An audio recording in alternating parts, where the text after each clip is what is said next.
ഞാൻ HST മാത്തമാറ്റിക്സിൽ rank 35 നേടിയ ആളാണ്. എയ്സിൽ വന്നതിന് ശേഷമാണ് എനിക്ക് ഇങ്ങനെ ഒരു നേട്ടം കൈവരിക്കാൻ സാധിച്ചത്. മാത്രമല്ല അപ്പോൾ ആ ഒരു നേട്ടത്തിലൂടെ നമുക്ക് ഇങ്ങനെ ഒരു വലിയൊരു ഇവിടെ ചെയ്തിട്ടുണ്ട് അച്ചീവേഴ്സ് മീറ്റ് എന്ന് പറഞ്ഞിട്ട്. അങ്ങനെ ഒരു അച്ചീവേഴ്സ് മീറ്റിലൊരു അംഗമാവാനും കഴിഞ്ഞു. അതിൽ വളരെ സന്തോഷമുണ്ട്.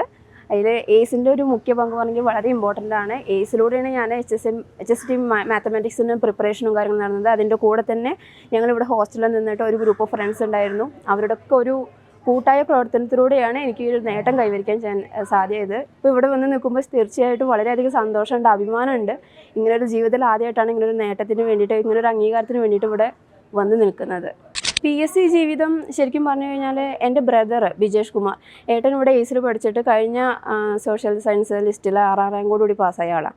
അപ്പോൾ ശരിക്കും പറഞ്ഞെങ്കിൽ MSc ഒക്കെ കഴിഞ്ഞിട്ട് ഞാൻ ഒന്നും ചെയ്യാതിരിക്കുന്ന സമയത്ത് ഏട്ടൻ്റെ ഒരു മോട്ടിവേഷനിലൂടെയാണ് ഞാൻ BEd ചെയ്യണത്, കേട്ടിട്ട് പാസ്സാവുന്നത്.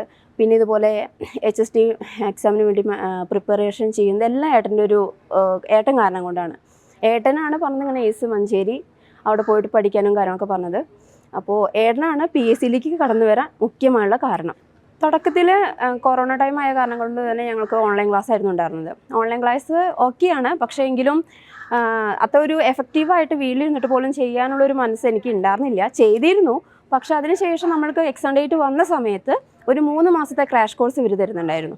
അതിൽ ജോയിൻ ചെയ്തു. അതിൽ ജോയിൻ ചെയ്തപ്പോൾ എൻ്റെ വീട് കൂറ്റനാടാണ്, പട്ടാമ്പിക്കടുത്ത്. അപ്പോൾ അവിടുന്ന് വന്ന് പോവുക, എന്നിട്ട് ഇവർ വീട്ടിലെത്തിയിട്ട് പഠിക്കുക, അതൊക്കെ ഭയങ്കര ബുദ്ധിമുട്ടായിരുന്നു. അപ്പോൾ ഞങ്ങൾ ഹോസ്റ്റലിൽ നിൽക്കാനുള്ള ഒരു തീരുമാനത്തിലെത്തി.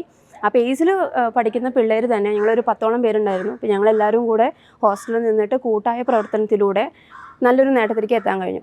അതോടൊപ്പം തന്നെ എയ്സിൽ നിന്ന് മെറ്റീരിയൽസ് പറയാതിരിക്കാൻ വയ്യ, ഒരുപാട് എക്സാം എല്ലാ ക്ലാസ്സിലും അവസാനം നമുക്കൊരു എക്സാം വയ്ക്കുമായിരുന്നു അവർ.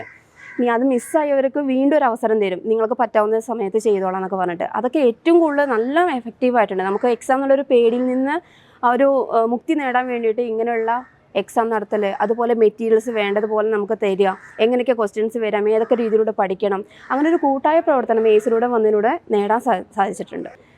തീർച്ചയായിട്ടും ഒരു അധ്യാപിക ആവാന്ന് പറയുന്നത് വലിയൊരു റെസ്പോൺസിബിലിറ്റിയാണ്. ഈ ഒരു നേട്ടം നേടി നമ്മൾ എക്സാം പാസ്സായി അധ്യാപിക ആവാൻ പോവുകയാണ്. തീർച്ചയായും സന്തോഷമുള്ള കാര്യമാണ്. പക്ഷെ അതിലുപരി ഇനിയാണ് കൂടുതൽ ഉത്തരവാദിത്തം എന്നാണ് ഞാൻ കരുതുന്നത്. കാരണം നമ്മളിലൂടെ ഒരു കുട്ടികളെ വാർത്തെടുക്കുകയാണ്.